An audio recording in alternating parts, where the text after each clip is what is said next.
Welcome to the old Laddie Totally Weird and Random Show.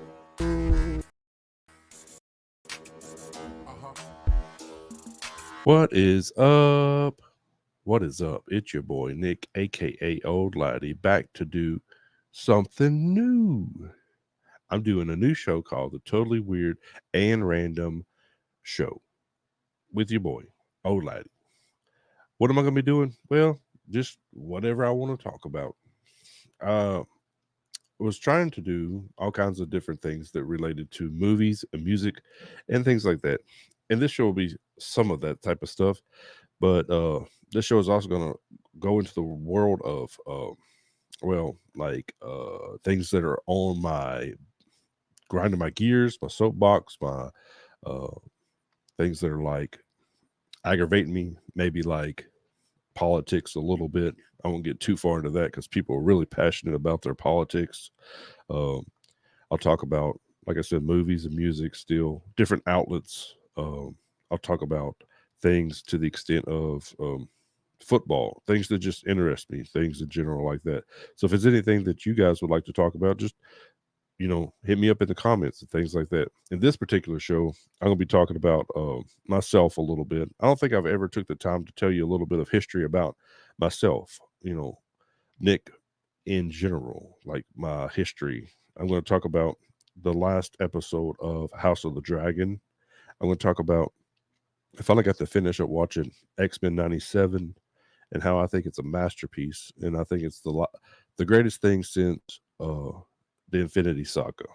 Even though it is an animated series, I think it's probably the greatest thing Marvel has put out since the Infinity series saga, I guess you'd say. Uh, and then I'll be talking about my favorite football team, the Tennessee Titans, which there's very few of us out there who would call it their favorite football team, but I do, and I'm going to talk about it a little bit. So let's go ahead and get into those things. So let's start with me, myself, me, oh my. I want to talk about me. History of me. Well, I'm just a cat. Grew up in a small town in central Kentucky. Uh, I was born and raised. Uh, I didn't grow up for much, but my parents did a great job of teaching me how to be a good person. I tried my best in school, tried to do the best I could. Wasn't the smartest of old lads, but I made a good decision whenever I was 18 years old to go into the Air Force. Was in the Air Force, but around 12ish years. Was medically discharged for different reasons. Won't go into that on this particular video.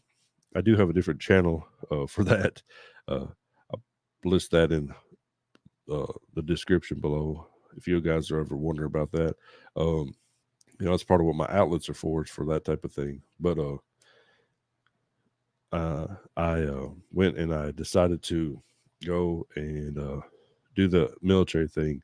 I was in it, like I said, for 12 years. Then I decided to go, and after I got out, I was a government contractor for a few years. I was a civil service employee for a couple of years, and then just wasn't very successful in the world of relationships. I decided after my last divorce, I was going to come back to Kentucky, restart life, restart things, and just give a go at different things. And never got exactly where I wanted to be successful job wise. So I thought give this a go at this YouTube thing, see how it would go.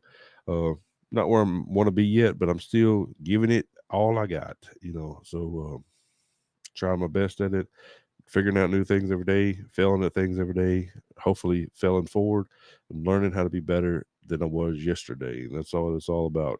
So that's me in a nutshell, trying to figure things out. Are any of you guys watching House of the Dragon? I know I talked about a lot about the Acolyte in a lot of my videos. I've realized recently, because I guess because it's so controversial and people are talking about it so much. But House of the Dragons is probably a far better, superior show, and I've had a lot more fun watching it. Even though it's it gets out there on the the the mature levels of things. The first one there was you find out that Luke died, and uh, they come back and uh, they have to take out. They want to take out what's the the the one eyed son Aegon. There's so many of them, and I can't even remember all of them's name. There's so many characters in this dang show, but you know who I'm talking about if you watch the show. The one with the big scar who's lost an eye. Damon wants to kill him, but they end up the rat catcher and the guard ends up taking out the son of who's a small child to take him out of the king, and then the king starts to go. He's starting to go mad. I mean, he was already immature and not ready to be a king or would have ever been a good king to begin with, but you can see how he's starting to go even crazier anyway because he's always just trying to, you know, comparatively be better than what he thinks that he should be. He's just trying to be, I'm the guy, I'm the man, and he's not really the man. He's not even mature enough to be a king, so he's making all these bad moves to try to one up everybody or show everybody that he's good enough to be the king. But either or, um, then they take out his son, and then his mom's doing all this shady stuff with the Lord Commander, uh, Christian Cole or whatever. Not shady stuff. I guess it's stuff they shouldn't be doing, adult stuff. And then there's doing all this other stuff, and then Rhaenyra's losing. She lost Damon because she didn't like the fact that the hit took out the little boy. Not the hit, but he ordered them to go try to take out the one-eyed guy, and it ended up costing the little boy his life, and so she can't trust him. And then all her side is starting to crumble because they don't find her to be. I guess they're not finding her to be as good of a leader as they thought she was, or they want her to make moves, and it's not really happening the way they want it to. Either or, it got to the this last episode, and I'm gonna try to share my screen with you on that one. Let me see if I could do that. That ain't working. So basically, I'll go back to the beginning. Uh, we got. It starts out with them going and they're. It shows a random little battle between two small little clans of, I guess, basically some of the groups that they were going to ask to come and be part of their people, and they fight over two teenagers arguing over, squabbling over stupid stuff, and then for some reason that turned into a big battle. I don't understand that part. But then you have Rhaenyra and her aunt talking about Damon leaving. Um, it shows the guard basically um, kind of acting nonchalant because a lot of the king's guard, are really good friends with the king. They don't have a lot of respect for the Lord Commander. I guess he's the Lord's hand now, Christian Cole. And so when he goes around and he has to make them stand up because they're supposed to be standing at guard and they're ready and stuff like that, and they're just kind of lounging around, and he has to get them to get up and stuff like that. I don't think they really respect him because now he's somehow. I don't really think that what he pulled in the second episode was what he was trying to get. He was trying to get to be the hand, but I think that the king just gave him the the name of hand because he thought he was doing better than uh, Otto. I still think that the what is his name? The foot fetish guy will end up being the hand before the end of the season. There's some tension between the small council because usually Otto is Hightower is the one who's running the show, and the king's trying to throw his weight around, and everybody's trying to get him to slow down and calm down, and they're all trying to get themselves composed. I guess who's going to be the voice of the room, voice of reason, I guess. Uh, she hired. There's this point where the the girl that was, I guess getting all the information from all the different guys. Um, she tells Rhaenyra that why she came back and why she talked about, I guess his name was Eric, Sir Eric or whatever. Why she said about his brother uh, to save Rhaenyra's life was because she spared hers or something, and like so, it's kind of like I think also to get in her good graces too. This sent gets to the one point where Rhaenyra sends off uh, the one Valerian girl, but she's from the sea people. But she doesn't have a dragon, so she talks to her into taking her other boys and becoming like her, I guess her do her mom duties or whatever away from there, so they won't try to assassinate any more of her kids or try to come back and retaliate for the little boy getting killed. Then you see Damon going in and walk around this big, huge castle. I can't remember the name of the castle, but it's supposed to be like the biggest castle that was in uh, all seven kingdoms or something. And he comes upon these, I don't know, these really meek people. And then one of them was like a count or I can't remember his name. He was really, I guess he was the overtake or overseer of the castle once the guy who was supposed to be the Lord died out, and they're just mostly just sitting around pigging out. They offer him some food, and he's like, "I don't want your rotted food." He's like, "That's the best we got." He keeps on calling him your prince, and David wants to be called your grace, which is what I guess you could call the king. And like, uh, you know, he's like, "I'm not, your prince. I'm your grace." And the guy's like, "Oh, my bad. I didn't know you got a new job or whatever." And the next there's I guess it's Allison's brother gets sent on a mission to uh, with Christian Cole to go and assist him on the ride to uh, I guess outside of the Rhaenyra's place or whatever, or to. But for some reason, I don't understand why they're still doing it because I thought Otto came up with the thing, but I guess she's still in alliance with him or something. So maybe she's still secretly working with him, even though he's not there. Uh, then there's all of like Rhaenyra's like council kind of falling apart, wanting her to do something now, and she doesn't want to. Her aunt's standing by her side. Then her aunt talks to. There's so many people on this show. And they all have weird names. So hard to keep track. The guy who's over uh, Driftwood. Um, I guess he's over Driftwood. Um, he's also over the ships. She's trying to talk him into, who would be over and who they could get to be like an heir. And I think that those guys, I didn't really talk about it before, but the two guys that are there's one that saved him and one like the bald headed black guy, and then there's another black guy who has like dreads too. I think that they're like his sons that he doesn't realize or something. Uh,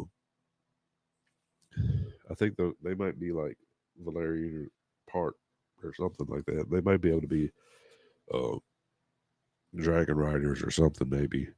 Uh, then you see the going away party for Rhaenyra's kids and stuff, and then the the queen, I guess you would say, says that she's apologizes to Allison because I guess she had seen her and Christian Cole doing what they were doing, and then you have the foot fetish, Lord Foot Fetish, getting uh, knighted in as the Lord of Whispers, which I guess is kind of like the same as an intelligence officer or intelligence chief or something like that. That's the way I took it.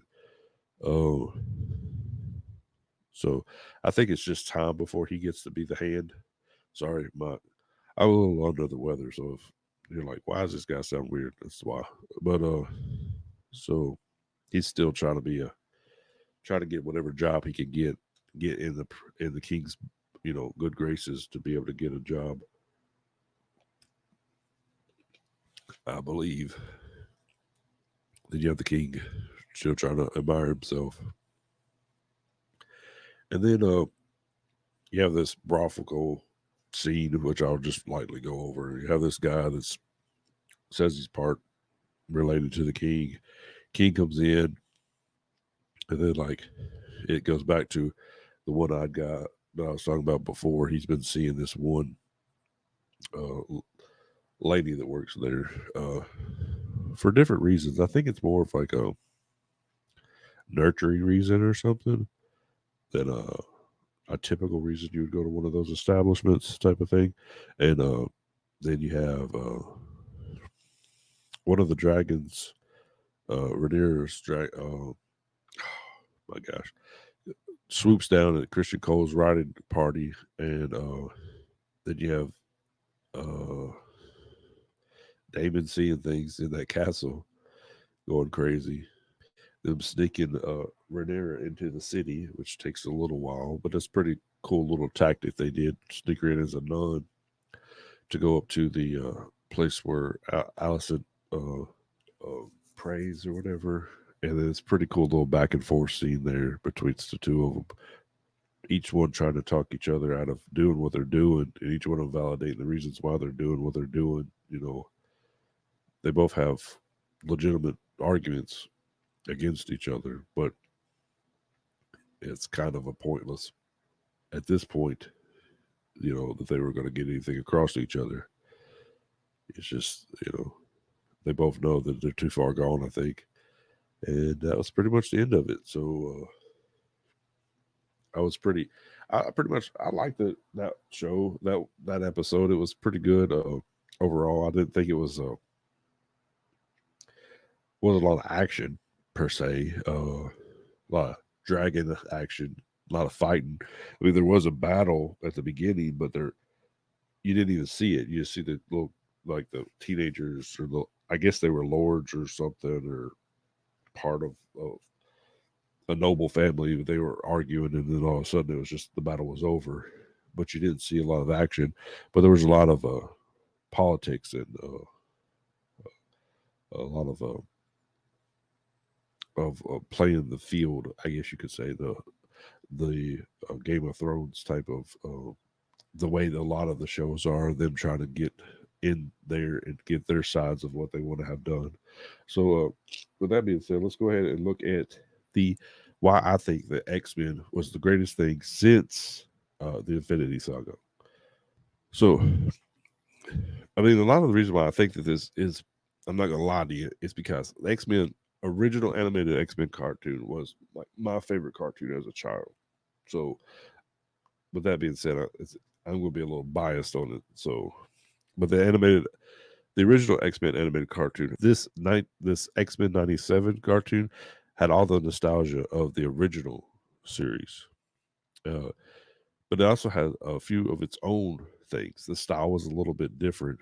The storyline was a little bit different. It had a lot of like uh, of things of like living uh, with the past and changing the future. It had a lot of like trying to fit in with your powers into a world that didn't like see you for who you were. And then like when Storm lost her powers, it was trying to like understand how to fit in to not being you as a person, or not as a person, but like as she felt like she usually was, like as as a mutant, and then she lost her powers. And then she didn't know where to fit in at all. I guess is the best way to put it. She didn't have nowhere to go. I guess is the best way to put it. And then you have a lot of the X-Men trying to figure out how to fit in without their leader in Charles Xavier, who they thought was dead at the beginning of this X-Men '97, and at the end of the original animated series, when you with I don't want to ruin it, but you come to find out isn't dead anyway. And then you have to once again come to grips with the fact that uh, Professor Xavier left the uh, he left his school behind to Magneto, which is their biggest at that time adversary. So then you have to come to grips with following somebody who was never somebody you were used to being other than an enemy with. So then you have to come to grips with learning your enemy and respecting them in a different way. Seeing their point of view for a little bit. There was a total of 8 episodes. No, sorry, 10 episodes. I can't count. Excuse me. And I think in the original there was like a lot more episodes. There was like 5 seasons. I want to say. Uh, but these were a little bit longer when the original ones were like 20 something minutes or a little because they came on TV. So like and then they have like commercial breaks and stuff like that. So that might be 22 minutes with commercial breaks. These were just out on streaming, so they were longer, but there's no commercial breaks. So that might be about the same as one season or whatever. Um, if I was to give each one of the episodes a grade, though, I would say the first episode, which is called "To Me and My X-Men."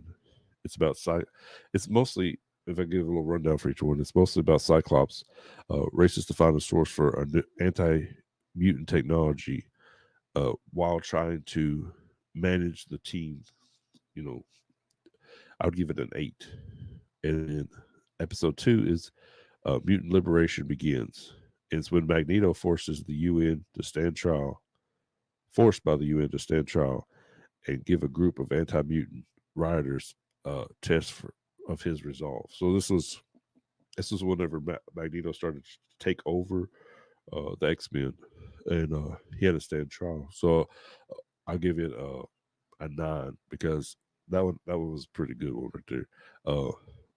The episode 3 was Fire Made into Flesh, and it was about when a visitor arrives to the mansion with a dangerous secret and threatens Cyclops and Jean's relationship.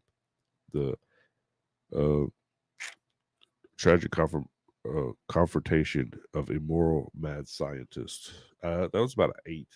So episode 4 was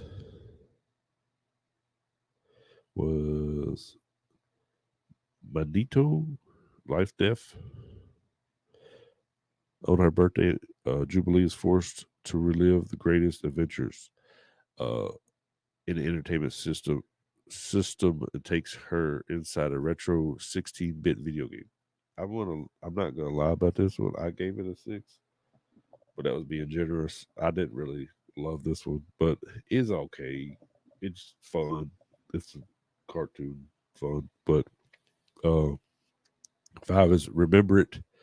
Uh it says Genosha prepares to join the UN. Selected members of the team her head to the island to honorary members back to the mansion and prepared. The event threatens and they get what the event gets threatens the event. I cannot talk. Um, I think if I'm because I'm reading off my notes, as you can tell. If I remember correctly, this is the one where Gambit dies, and like this one was really a really rough one because I've never really been a Gambit fan, and I was like, dude, Gambit ain't never hurt nobody. He just throws cards, man. And I'm not saying that to be mean. I'm not saying Gambit don't hold his own, but like in the world of X Men, Gambit's not like a super like he's not like mega mutant strength. You know what I mean? He's like Jubilee to a degree, just a little stronger. Like he's not a real threat. He's one of the team. He helps hold it together. He's not like Rogue is way stronger than Gambit. But I don't think Rogue would be as strong if she didn't have like some reason why. She didn't have a reason why somebody cared for her, even though they can't touch. You know what I'm saying? They can't be together. There's like he is the reason why she keeps trying. You know what I'm saying? Because uh, she brings the humanity to her because he brings the humanity to her because she can't really be human because she can't really touch nobody, but he keeps loving her regardless. But like, you know, I don't know. It's like it's weird. It's like, but he don't really like in the video, like in the series, he hops on Wolverine's back and makes Wolverine more powerful. But like he has to do that to make Wolverine more powerful. He's not like Gambit is like, oh my god, it's Gambit. Watch out, everybody hit the road. You know what I'm saying? It's like it's I don't know. I was like, why you gotta do Gambit like that? But then there's episode 6. It's life, death. It's where Storm forced to face her worst fears in order to free herself from her reign over her powers. Uh, I think this may be the one where Storm loses her powers. I don't know. I ain't got no memory no more. I watched a lot of them in a row. Number 7 is Bright Eye. Oh, I didn't even tell you. Number 5, where I was talking about Gambit maybe died. I said 9, but it should have been 10 maybe. Um, Life, Death, the one where Storm loses her power. 8, and Bright Eyes is where Cyclops stresses the X-Men out of finding uh, Task, which he's one of the bad guys. However, when the team locates the Sentinel inventor, they realize they have been fooled by a mastermind as their enemies move against them. Uh, I gave that one like a 7 or something. Uh, then there's 3 of these. Episode 8, 9, and 10 are all tolerance to extinction. Part 1, the part 2, and the part 3. And it's all about the X-Men uh, face a new threat. And then there's an attack. Magneto attacks the Earth, and then the X-Men is, you know, relations. X-Men dream is put to the test as a mutant and human relations reach the tipping point. That's episode 10. And I thought each one of them were 8, 10, especially the Magneto attack uh is probably a 10. And then episode 10 was probably a 9. I thought overall, if I was to average all those scores together, it's like an 8.3. I know that doesn't sound like uh the most outstanding thing ever, but you got to remember this is a cartoon. You got to remember if you're other than Loki, season 1 and 2. I mean, this is better than Ant Man. This is better than, especially Ant Man Quantum Mania. This is better than really anything. Maybe you could. I think better than the Doctor Strange movies. You might be able to convince me Spider Man. Uh, but anything other than that, it's better than like I don't know who does Marvel stuff, but they need to say, we need to make this type of stuff and put it into live action. I don't understand why it's so. I mean, I know you can't do everything that you could do in like a cartoon or animation because it's easier to draw people doing 4,000 flips and stuff than it is to realistically make people live action doing a bunch of flips. But like you can still the writing and the story can still be there. Like some of the stuff like they've put out over the last little bit, uh, live action wise, I don't know. Like it's almost Star Wars level. Some of that Kane getting conquered by ants. I mean, really? But that's just me. Overall, this has been some of the best since uh, Infinity Wars. Uh, I think. But what do you guys think? Tell me what y'all think down there. What was the last thing we were talking about? I was gonna hit on my Titans real quick. I almost forgot. Uh, I want to talk about football. You guys care about football? Probably not, because like I'm pretty much talking people that's in the movies and music. But do y'all care about football any like at all? Like I like all kinds of stuff to get rid of my craziness and like my ADD. Like I just can't concentrate on one thing. So I'm really big into football. Of course, my favorite team has to be the Tennessee Titans, which is one of the worst. But I'm excited about this year's team. We got a fairly young quarterback who showed some promise last year. We did lose Derrick Henry, which I will have to say is pretty sad. Uh, he's probably one of the best running backs we ever had. But I think we've made some improvements in the offensive line category. Uh, maybe better left tackle.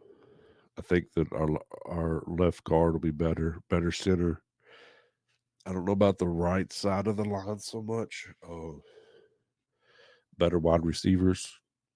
Uh, tight ends might be okay. Defense. I think we're going to run a different type of defense, so it's really hard for me to say. We got some better quarterback, got some better pieces in the back in the secondary. Then we lost D'Amico Autry. That's a big loss. But they say that Sweatkey is going to be pretty good, but I don't even know if he showed up yet to any OTAs or mini camps or anything. But you know, I say uh, maybe I think we were what 6-11 last year. If we're like 8-9, 9-8, maybe just making an improvement this year, and then next year we make a run at the playoffs. I think that'd be a good thing. Who's you guys' favorite uh, football team if y'all watch football? Y'all have a favorite football? What? A favorite football team? Do you have a like? Uh, you have a favorite sport? Like, do y'all use sports as an outlet as well? Like basketball, baseball. Some people like NASCAR. Uh, I'm not a big NASCAR fan. I've watched NASCAR a little bit. Sometimes the constant.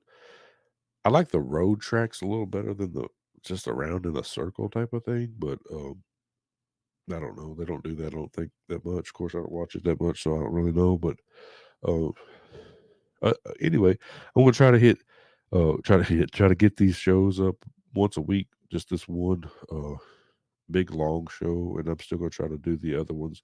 I'm gonna try to be updating the Phoenix Project channel more.